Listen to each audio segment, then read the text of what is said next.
Olá, eu me chamo Juliana Poiares, eu sou coordenadora de idiomas aqui na Academia do Nomes e você está prestes a assistir uma entrevista com a educadora americana Allyson Adrian. E ela é uma especialista no ensino de idiomas no método da Carlotte Mason. Para quem não sabe, a Carlotte Mason é uma das principais referências metodológicas aqui da nossa escola. E a Allyson Adrian, ela tem uma editora que publica manuais de como ensinar línguas minoritárias, né? Ela tem um manual ensinando a falar francês, alemão, espanhol, e foi através dessa editora que nós conhecemos o seu trabalho. Hoje a gente vai conversar um pouco mais profundamente sobre essa metodologia, conversando com ela. Então, a partir de agora, você vai ficar com a entrevista com a educadora Allyson Adrian.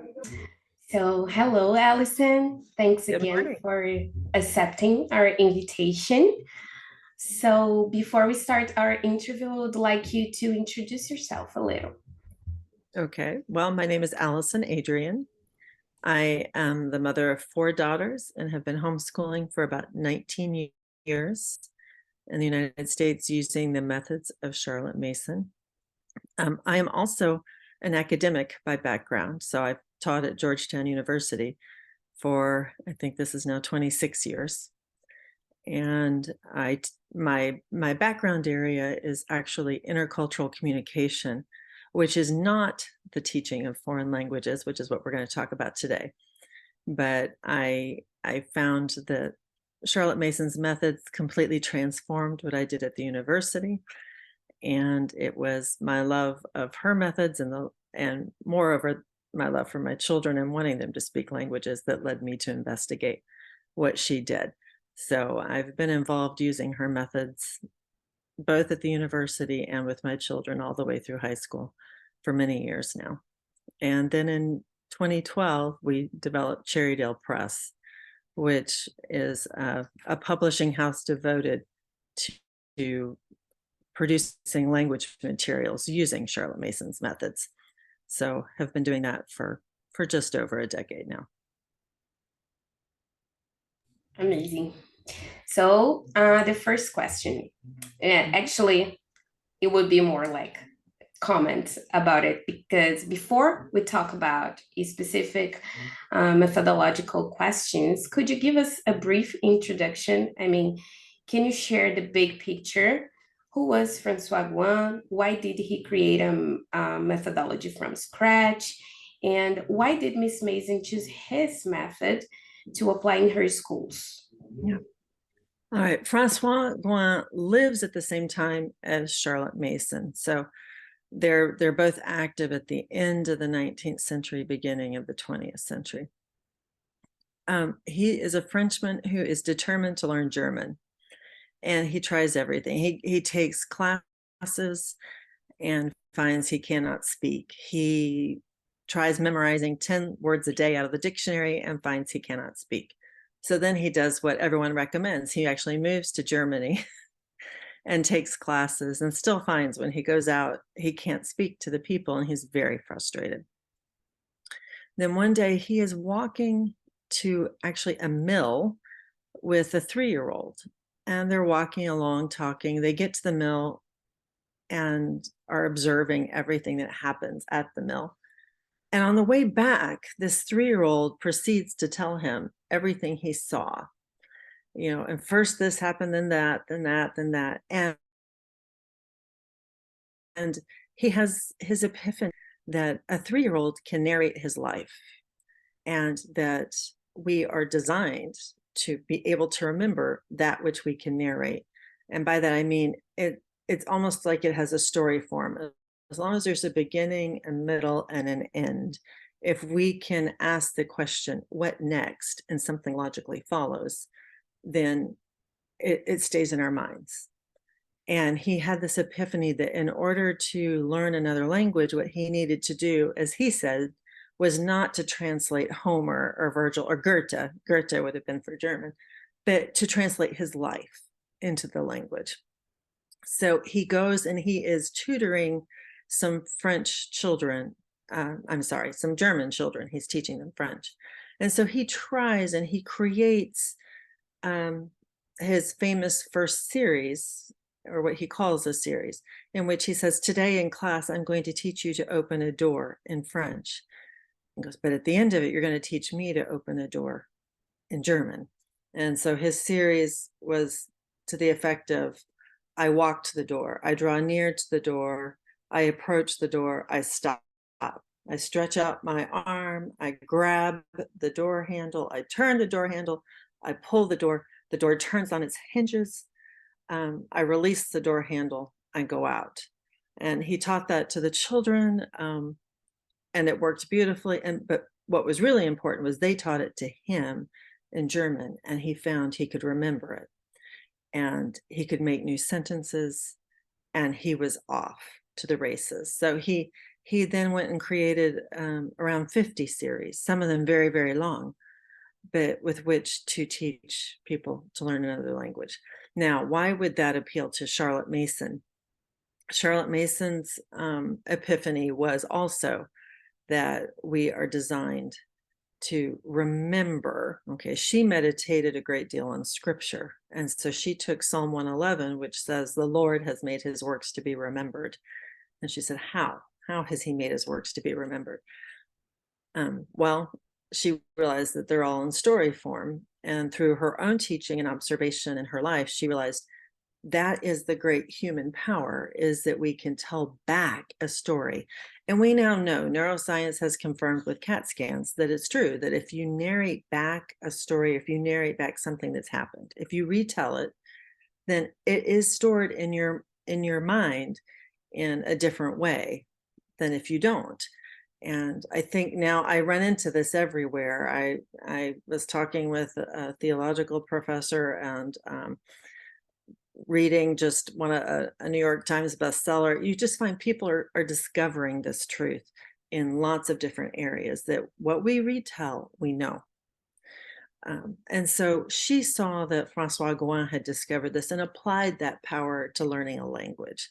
And so she was convinced that he was someone else who had also discovered this truth of how we learn, and was using it in a way that made sense, in a way that was true. And so she started using it for her students. And they're only studying in her schools, they're only studying a language twice a week. But they're studying 3 or 4 different languages. So they've got, they've got them throughout the week. And with this method, with short lessons, depending on the age, between 20 to 45 minutes, they were finding that they could speak. And I think the big thing was for Francois Gouin is you knew what you were saying from the very beginning, and you were translating your life. And so what they found is not only, that you could speak, and because you could speak, then you could think. And Francois put the speech first. He said, you think your speech, so you have to speak first, and then you think it. So this was something that was very exciting. And then he had many schools, many schools that he set up throughout the continent and England. Nice. Okay, so now I will ask more questions, and then you can talk about everything. Okay, I will give a lot of time to talk. Okay. Because in Brazil, when we talk about learning a second language, immersion is a key word. It's almost an obsession. It sounds unlikely to become fluent in a language if you've never been immersed in the language. English courses compete with each other to prove which one has a better environment and which one has superior approaches to teaching their students using no translations at all. So it sounds, to say the least, a misconception to call effective a method that uses the mother tongue, like Gouin's method. So could you please tell us how Gouin suggested the mother tongue to be used in his classes? How the use of the mother language can be effective in a class context? I mean, will the students learn less than they would in an immersive classroom? And can you tell us a little bit about it? Okay, I think I'm going to start with that last question. Actually, will students learn less? I think the key is they're going to learn more that they can use. And I'm going to just simply give an example. My own children I sent to an immersion camp in the United States for weeks. And what I found is the benefit of the immersion camp was they came home excited. Okay. And they came home knowing lots of songs. They did not know what they were singing. They didn't know what the songs meant. Sometimes I was glad of that. But and they couldn't make new sentences using those songs. But they hadn't necessarily, they'd been surrounded by it, they'd been immersed in it. I'm sure their ears are being developed, but could they speak a lot more even after 2 weeks in immersion camp? Not necessarily. Okay. So, and I say that because what Francois wanted was you use your mother tongue to learn a series. Okay. Whether it's, I get up in the morning and I'll just share, like this is a beginner series, right? Like I get up in the morning, I brush my teeth, I wash my face, I comb my hair, I get dressed, I eat breakfast, I make my lunch. I leave my house, I get in the car, I go to school. Okay, you have all of those things. You learn it in your mother tongue first so that you know what you're saying and you're acting it out. And again, he was way ahead of his time. We know today that when you're acting things out, if you use that total body, it goes into the mind differently. So, but he said, you have to know it in the mother tongue. You have to know what you're saying in order to be able to use it. So what you do is you say it in your mother tongue, you commit it to heart. And then he's like, that mother tongue becomes this bridge. And it's just a bridge, he said. So, you're learning to say, I get up in the morning in French, je me lève. And the moment that you learn the French, it's like you draw up the mother tongue and you don't need it anymore because you've translated an idea. And, or if you're walking, you take that from I walk to je marche, and it's not the word that that's corresponded to it. It's the idea behind it. And so the mind now has this idea, but in a new language. So the mother tongue helps. You need to know what the idea is. But he compares it to a drawbridge. You use it to cross over to the other side, and then you bring it up.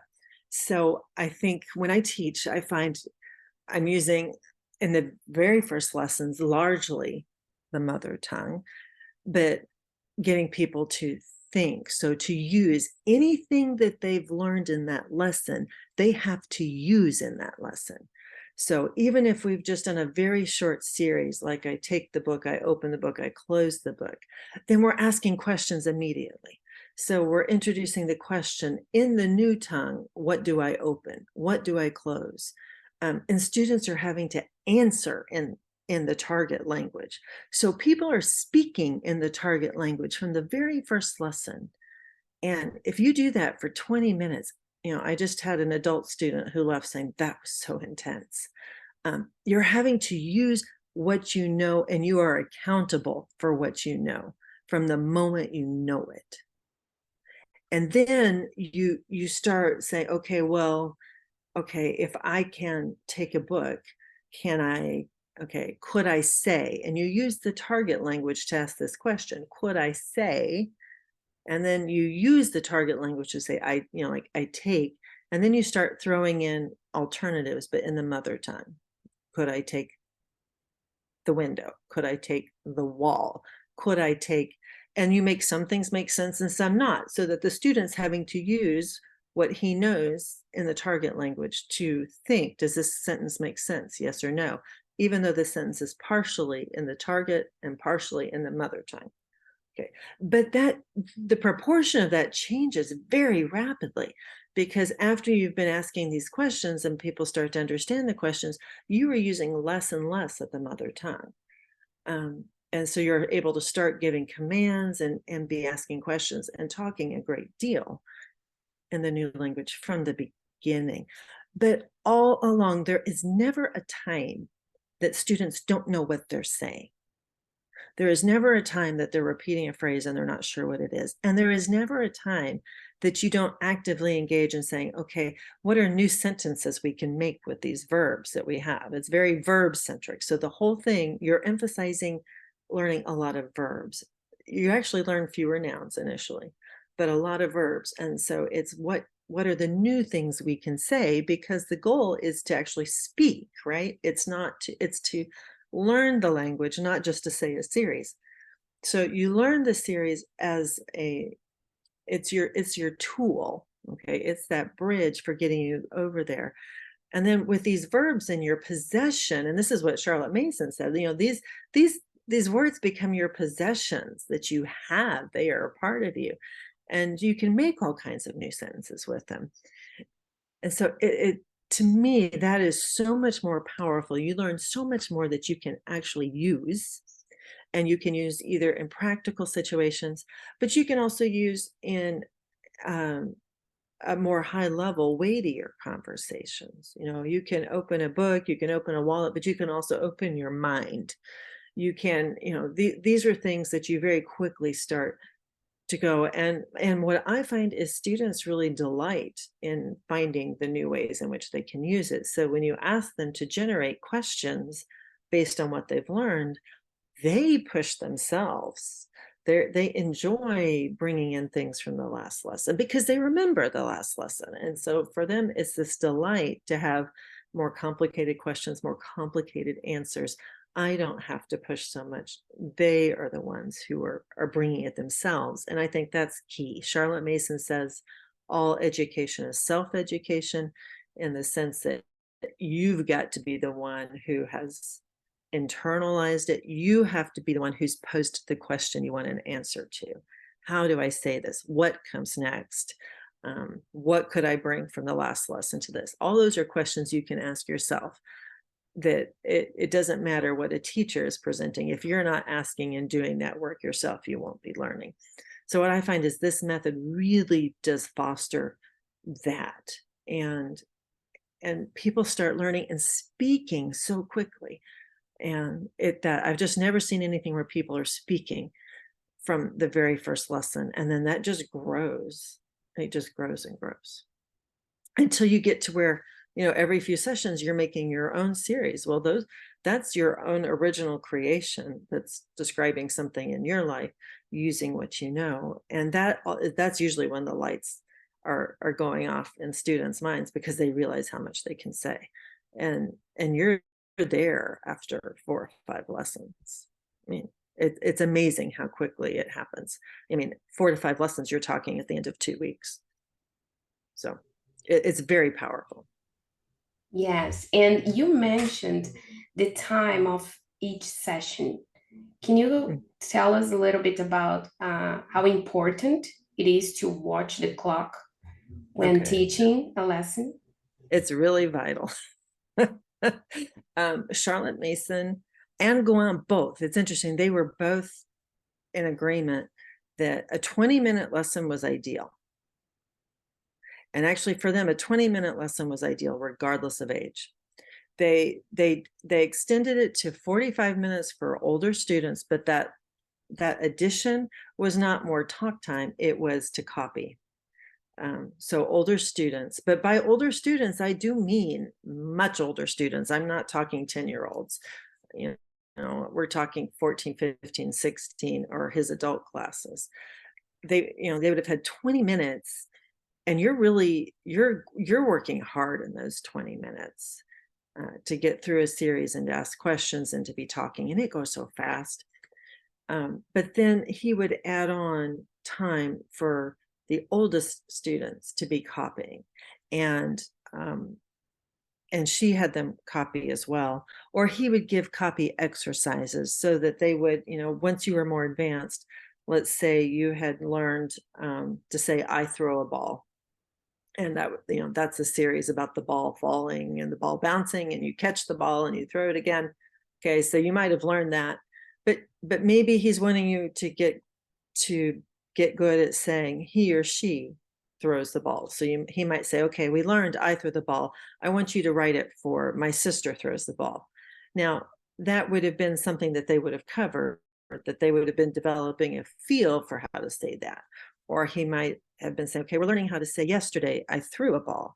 So we just learned I throw the ball, but now I want you to use your brain and think about how you would write it for yesterday, I threw the ball.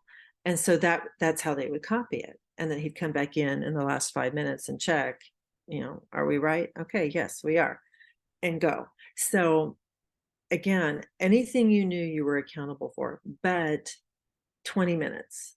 And I will say, as a teacher, it's really challenging. Like, my natural stride is 30. So I have to really get it down to that 20-minute window. And we also know now, again, from neuroscience research and doing observing the brain, that 20 minutes is actually the perfect window that we can pay attention. We like to think we can't, but we can give our attention for 20 minutes. And in a 20-minute lesson, nothing gets lost. You can remember everything. In a 45-minute lesson, what they've observed is that students tend to remember the first 5 minutes and the last 5 minutes, but that's it. Unless during a 45-minute lesson, if you switch and do a second lesson within that, so that you basically have 2 20-minute lessons, then they can remember. And that's what Guan was doing. He would, 20 minutes of active lesson, and then, maybe 20-minute exercise that was different, but you're switching things up.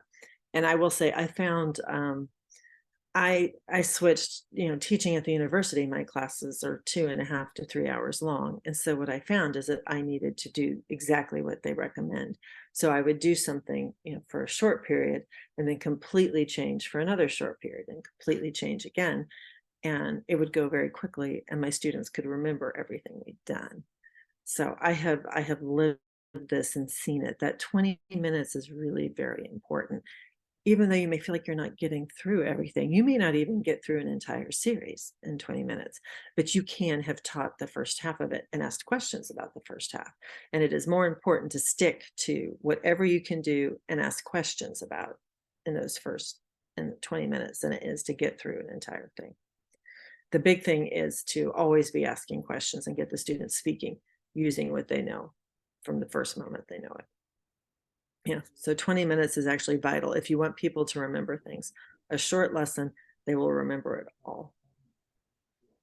A longer lesson, they will remember just even a fraction of it. Amazing. Yeah, it's very different from what we are used to do in regular courses here in Brazil. Yeah, well, and here too, and I will tell you, I had someone once sitting next to me saying, "Oh, it's so hard to teach someone Spanish in 2 hours," bemoaning the fact she only had 2 hours. And I had to smile, and I said, "Yes, you're right. In 2 hours, they remember nothing, but in 10 minutes, they'll learn a lot." Yeah. And she kind of looked at me, and I said, let me demonstrate. And I gave her a lesson. So, there is that sense of, if you give your full attention to something, you will know it. And we know what we know is what we give our full attention to. We can't give our full attention for 2 hours. We can't give our full attention for 45 minutes. We just can't. We're not created to do so. Perfect.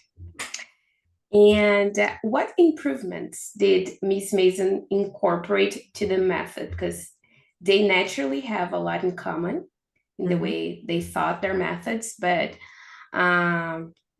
let me start over. What improvements did Miss Mason incorporate to the method that turn it not only a technique to teach languages, but also a complete approach that enriches the student's whole educational life?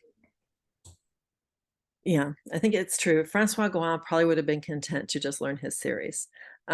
Miss Mason was not content just with that. So she believed in taking breaks, but by that, I mean like a day off. So she would have you, actually once a week, she sang songs. So she did Francois Gouin's series twice a week normally for those 2 lessons. But then she had a day where you were simply singing songs.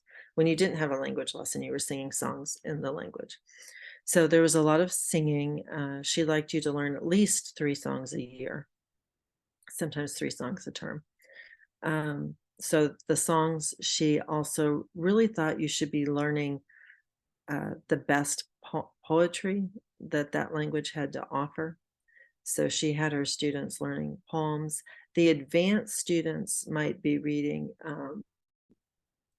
like the longer lyric poems, if those were available, and learning to translate and back translate those lyric poems. So the lyric poems being the ones telling, long stories.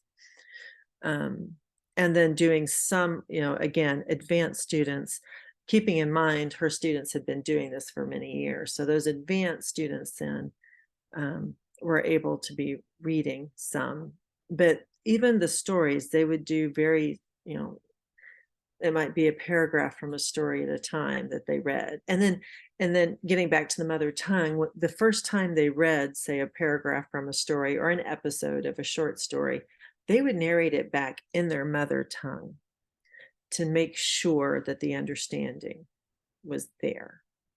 And then she would read it again, and then they would narrate it in the target tongue. So she saw a place for the mother tongue there as well. So she did believe in taking breaks and bringing in what she would have called the best works of man from people who spoke those languages. Okay, so she would not have been trying to say, take translations of the Fellowship of the Ring or Harry Potter or, the most popular works of the day. She would have been taking what were considered the great works of that culture and introducing them to that. So she was very much big on appreciating the mystery of what it is to be a person in many different countries. And she would have wanted the students to be open to the thoughts of people from those countries. So she would have been getting the Portuguese, the Brazilians, the Germans, the French, not just here's this popular work that's been translated. And so she did that and added that to the series work. And in that way, that, it was all things good, all things beautiful. Nice. So in English, we could use Shakespeare, for instance, aside of the study of Shakespeare, but in the Right. language. You could use Shakespeare. I think you could also use someone like Jane Austen, whose language might be easier to access, but you could also be doing poetry of someone like Robert Frost or Longfellow. And I think those, there are a lot of thoughts contained in the poetry, and that forms a natural way to do recitations too. She did have people, I will say, she did have people learning scripture in the other language. So that also opens your eye to kind of see how others have understood this.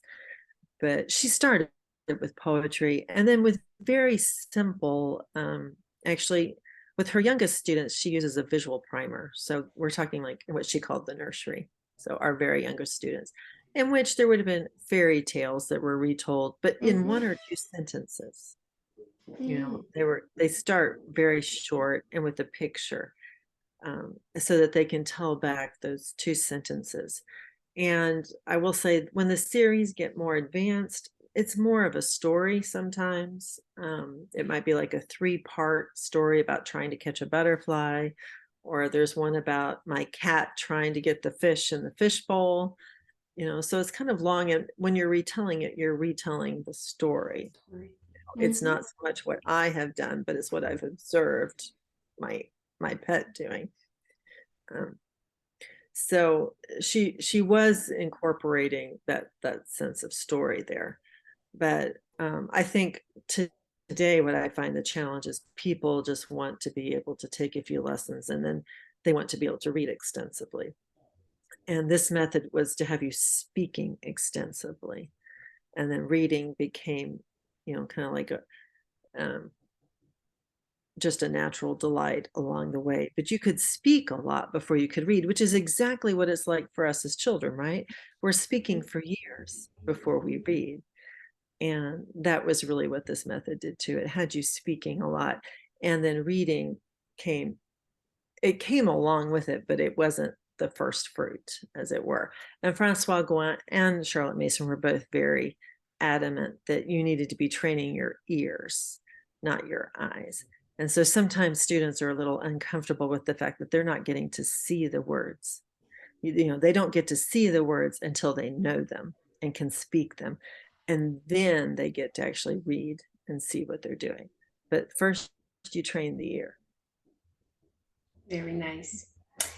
And okay, we know that if a student opens up a dictionary and memorizes all the words in it, that won't make him fluent, right? That's right. Right.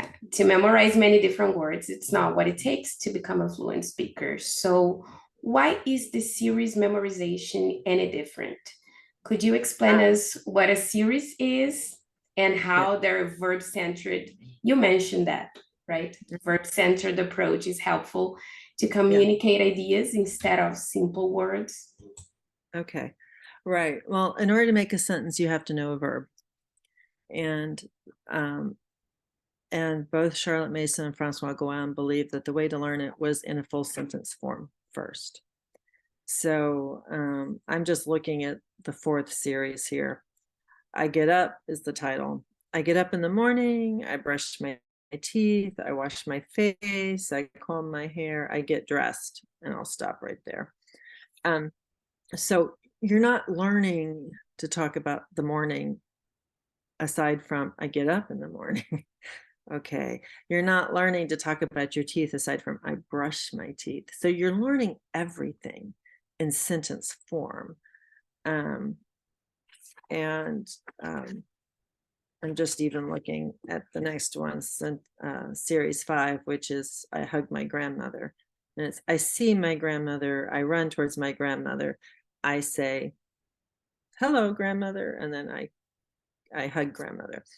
So you have this, but then you can learn the variation. So you can learn it for your grandfather, for your mother, for your father. You can immediately start. So when you're learning the new nouns, you already have the sentences that you can plop them into, right? Okay. And more importantly, you're able to ask the question, like, who do I see? Okay. And so the student has to answer, and then we're like, okay, well, who else could we see? And you start putting these things in. So if you believe, as Charlotte Mason did, that the mind can only retain the answer to a question it has posed itself. Okay. So if the student is asking, who else do I see? I want to see somebody else. What if I'm seeing my little brother? How do I say that? You can teach that and they can retain it, which is more effective than a vocabulary page where you're learning to say father, brother, sister, mother, grandmother, where you're just memorizing those things. In this sense, you have got the sentences, you've got a context that the mind remembers because it's got the sentence form. And later, when you're trying to learn grammar, you're still learning it in sentences. So you'll have, it might be, what is the rule for this? Oh, let me remember. Oh, this is how we said it in the series. And that helps you figure out what the grammar point is. So it's not so much that you're memorizing the series as you are telling back the series. And with time, if you put a different verb in here or there, because now 4 or 5 verbs that would make sense, and that does happen. I had a class recently where when I asked people to narrate, there was one part where 3 different people used 3 different verbs, none of which were in the series, but all made sense. So you get to the point where you have multiple things you can use, which is what you need in real life, right? So this is not like a rote narration. This is a telling back. And it has to be making sense in your head as you're telling it back. And the fact that it does, the fact that you've got that beginning, middle, end, you know what you're saying. There are things that make sense, and there are things that if you put in there just wouldn't make sense, right? So you can tell when someone's understanding it. And you also create, I think, very quickly an atmosphere in which it is okay for a student to say, I don't understand this phrase. I've forgotten what it means. Because it's vital. They understand from the beginning that it's vital that they understand, rather than at least many classrooms I was in when I was being taught, where if you didn't understand something, you just let it go. Or because in an immersion class, the assumption is you're not going to understand most of it. Yeah, you get the context and that's fine. and that's it. So in that kind of setting, you get used to just, I don't understand it, but that's okay. I don't understand, but that's okay. Here it is absolutely, you are to understand everything all the time. And what you're getting it may feel like it's a smaller chunk because you're not getting 300 vocabulary words every week, right? But you're able to say so much more. You're able to use what you have, I think. And so that, to me, the fact that you're always learning things in sentences, the fact that you can ask questions based on those sentences, and that you can then do variations on them is very powerful. And then again, because you're expressing a sentence about something, I hugged my grandmother. Well, I see my grandmother. Well, after a while, we can go back and say, yesterday I saw my grandmother. Or even we can anticipate, tomorrow I'm going to see my grandmother. Tomorrow I will see her, and I know I'll be so excited I will run to her. You can put it in it's very concrete. These are ways that you can deal with those different tenses without teaching them so much as tenses, but as real life experiences. And Guan wanted everything to be very concrete, that we have this idea of yesterday, we have this idea of tomorrow, so let's just do that. Let's just talk about it that way. How would we say these things if it's something we're going to do tomorrow? If tomorrow I'm going to, paint a picture, then how would I say tomorrow I will paint my picture? So I think the key is that this is not just memorizing a bunch of words. This is using language the way we use language. And Charlotte would say, this is the way you don't acquire a language as a grammar. You acquire it as a living speech. And so every single lesson, this is a living speech. So you are remembering things, but you're not memorizing them. And I think that's a very key difference. Because when you're remembering it, it's because you've put it into your mind and it's become a part of you. And that's different. With memorization, again, we know that if we have 300 words to learn, we can memorize those 300 words. And then the moment we've taken our test, our brain dumps it. They have not become a part of us. So they've just basically gone through our body and out. So they're sort of junk food, as it were, or they've been treated by the body as junk food. They have nothing to offer us. Whereas, fewer things can actually give you the nourishment that you need and build the body up from the inside. So if you use that analogy of eating, we are taking sentences in the new language and it is sustaining us. And actually we will thrive this way. We will speak this way and we'll speak quickly, and then we'll grow and we'll want to grow more. And that kind of atmosphere pervades, and it's a wonderful experience as a teacher to have students who are wanting to grow more. Yeah, it's not like just intaking new words, but we are adding new words to something that we already know, right? So that's right. And so it's always it's sort of like, and the series build on each other in terms of the vocabulary. So it's rare to have a series where every single verb is new. So, we can pick up a series and I'll say, okay, what are the verbs we already know in this series? And people will say, or it's like, which sentences do you already know how to say? And they can do it. So then, okay, what do we need to learn? But all of those questions I can be asking in the target language. So in a way, a lesson eventually starts perhaps looking more like an immersion lesson, except people understand everything. Yeah. And can you give us 2 examples of series, one for beginners and one for advanced students? Okay, I can. And I will say, I don't think of this series so much that way, but I can. I've already talked about I Get Up, okay, which would be a series for. It's at the very beginning of the first volume. Another one is I offer a flower to my grandmother. So it begins, my grandmother walks in her garden. I see my grandmother. I pick a flower. I run to my grandmother. I offer the rose to my grandmother. Grandmother takes the flower and says, "Thank you, dear." Okay, so that's an early one. It is 7 lines long and has 7 verbs in it, which by the time you get to it, I think 2 or 3 of them you already know. Okay. Now, by contrast, this is just even halfway through the 2nd volume.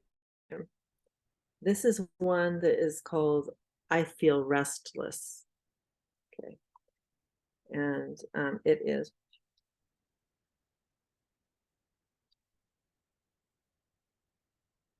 23 lines. Okay, so this is a long one. But actually, this is what Guan thought you should shoot for, was in around that length. I feel restless. I feel like doing something, but I don't know what. Do I feel like eating? No, I'm not hungry. Do I feel like drinking something? No, I'm not thirsty either. I open a book. I try to read. I can't manage to concentrate. My mind swims with thoughts. What do? I take out a piece of gum. I take off the wrapper. I chew. I think. I blow a bubble. I think. I keep chewing. I blow several bubbles. Suddenly one pops. Ah, I know. Okay, so it's that sense of you've got 23 different verbs, and that one was written to kind of at least be able to have a vocabulary of expressing frustration or what it's like to be restless. So whether you like chewing gum or not, you still get that sense of, the questions in that you might anticipate immediately are, do you ever feel restless? When do you feel restless? So the student can start translating it back into his or her own life. Well, here's what I do when I feel restless. But the one right before that is also equally long, but it's about, I scold Lionel, my cat. Okay. And it says, in my bedroom, there's an aquarium full of tropical fish. My fish are very happy in their aquarium. But my cat is not happy. Lionel is bored. Lionel explores the entire house, looking for something to do. Lionel enters my bedroom. He sees the aquarium full of fish. Lionel jumps on a chair next to the aquarium. He looks at the fish with great interest. The fish swim from one side of the aquarium to the other. Lionel raises a paw. He stretches his paw toward the aquarium. He touches the aquarium and pushes the aquarium. In that moment, I enter my room, see my cat, and shout, "Oh no!" I ask Lionel in a loud voice, "What are you doing?" I scold Lionel, "Bad cat, you are a bad cat." My cat does not look at me, but he lowers his paw. Smart cat. Okay, so if you look at like, you have one that's almost like a story, or it's a scene from my day when I'm restless. What do? I'm trying to do something I can't. And the series are very fun too. They're fun. And I was gonna say, it's like the cat, you have this sense of the cat's restless, right? The cat's looking for something to do. So they kind of build on each other in terms of the theme, but you have this idea of what the cat does when it's restless, but we've used the term bored and looking for something to do, right? And then for the human, restless. So, but could we also say the human is bored? Yes, I could say I'm bored. I can say so we can use the verbs, we can use the expressions from one series to the next.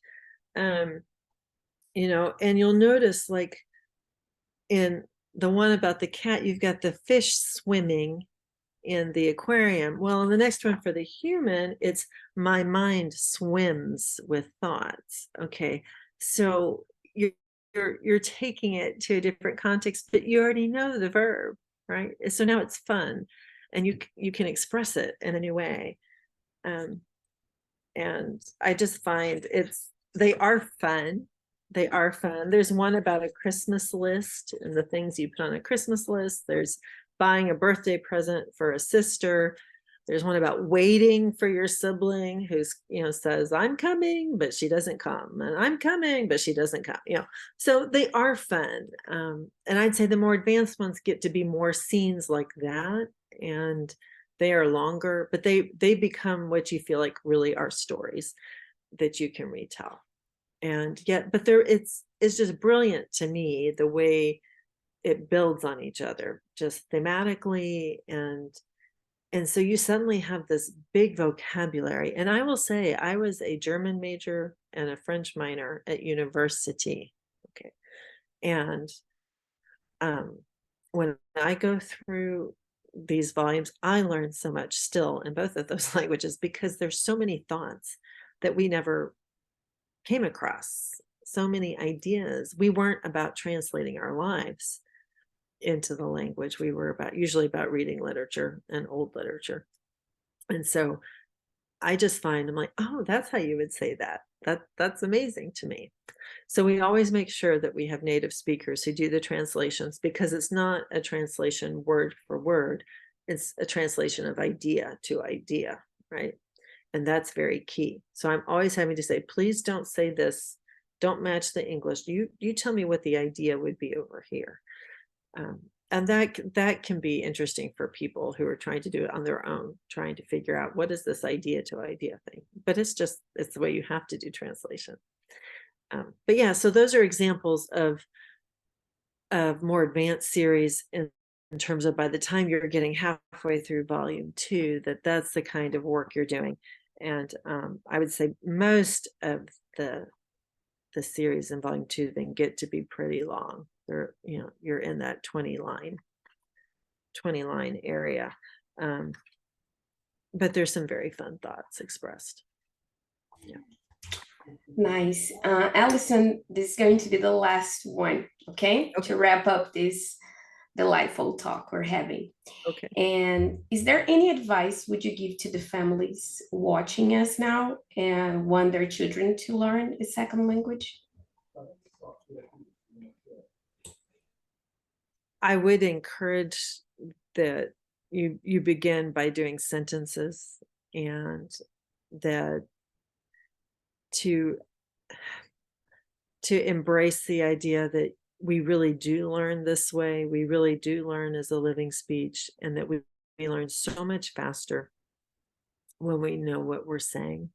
So that even if 5 minutes is all you can give to language learning, that you do 5 minutes in this manner and really attend to it. But that a 20-minute class is really worth something. So I would encourage that. And to even say a 20-minute class twice a week is really worth something. And that it can be delightful then too, if you are learning alongside your child, to engage in those conversation and sing the songs. So I guess perhaps my bit of advice would say, sometimes it takes a little bit of a leap of faith, but I would say try it. Try it for 3 months and just observe how well it works for your children. And don't be afraid, try it. And I think people are always amazed at just after doing a couple lessons at how much they know. So I would encourage families, if you can, to try learning alongside your child, because we know now that even old people like me can learn new languages, right? But that's one of the best ways to keep the brain flexible. The myth was that you needed to learn it by the time you were 7, but that's not true. We know that now. So I would say, try it, take that leap of faith, and give it a few months and see what you've got. And I think people will be very happy and thrilled with the results. I do think one advantage of this method is that because the series in themselves are part of lives, you can have new students join a class at any time, and they don't necessarily have to feel behind. It might take them a few days to be comfortable asking questions, but again, I think within 2 to 3 weeks, they're right there up to speed. and they will know what they're learning in that class time. So it's very easy as a teacher to have new students come in and to support them very quickly. And I think too, because when you're teaching, like all of your grammar lessons are about verbs. Okay, so your first ones are going to have to do with, okay, if this is how we say I take, how do we say you take? Okay, so you can always just review back, and you have a new student come in and you go, oh, they're probably going to need a copy work session, or something that addresses the change of the verb. And so you put one in there because it helps reestablish it, helps your old students digest it, but the new student is taking it as something new and it's there. But it's very easy. It's not like you're having to say, oh, you've missed 3 months of material. You know what the challenges are. They can still understand everything they're learning in a lesson, but you can just start putting these themes back through. Okay, we need to do this today. This is something that will be helpful. And you don't have to make a big deal of it. It's not that this is for Rodolfo because Rodolfo was gone. You know that that's why you're doing it, right, inside. But the students don't have to know that. And it makes perfect sense to them. Oh, yes, we haven't done this. We haven't done anything for you in a while. So we're going to put everything in that tense for you. So I think as a teacher, it's nice because you feel like you can support your new students, because they're always new students, right? There's always something and changes the situation a little bit. And as a student, it's nice because you can come in and give your attention to this and find that you understand what's going on without feeling overwhelmed. And you may feel a little overwhelmed, but it doesn't have to completely, it's not like you walk out going, I know nothing. You go, Yes. oh, I know something, and it is possible for me to learn. It's possible for me to catch up. It's possible for me to miss a lesson and catch up. It's possible for me to come in 2 months later. And the students are really good too. I find, like, they'll say, oh, she wasn't here for this lesson when we learned how to say, qu'est-ce qui, how to ask who. So they kind of defend each other and go, oh, okay, so let's bring this person up. And I think that's a nice thing. It creates this camaraderie and looking out for each other. Yeah. So I do think that's another benefit of how So many advantages. there are, aren't there? It's really fun. It's really fun as a teacher to teach this way. Yeah. And having been a student with it too, I find it, I kind of marvel at as a student. And I will just also say, like, there's some languages I do with this and I just get it. And there's some that I have to laugh and go, this one's a little harder for me. And that's still there. This is not like some magic pill you take. I still have to do the work, right? And for me, some sounds are easier. I can't roll my R's, so Italian is hard for me. But I still do the Italian lessons and I love them. And I know so much more than I would do if I hadn't. So, Yeah. I will never sound like an Italian native, but like I might have a chance in German. But Yeah, but that's but not the I can point be at all. right. But that's not the point. The point is Yeah. simply be able to talk and to have an exchange with someone, right? And to touch mind to mind that way. So that keeps us focused on what really matters. Se ficou alguma dúvida sobre essa entrevista, você pode deixar aqui para nós no comentário. Também conversar com a gente lá pelo nosso Instagram, tá bom? Lembrando que a Academia do Idiomas possui aulas de idiomas utilizando o método explicado pela Allyson Adrian. E as nossas turmas de inglês estão com matrículas abertas. Então, se você deseja que o seu filho aprenda uma língua minoritária através do método adotado pela Carlotte Mason em suas escolas, não deixe de falar com a gente, tá bom?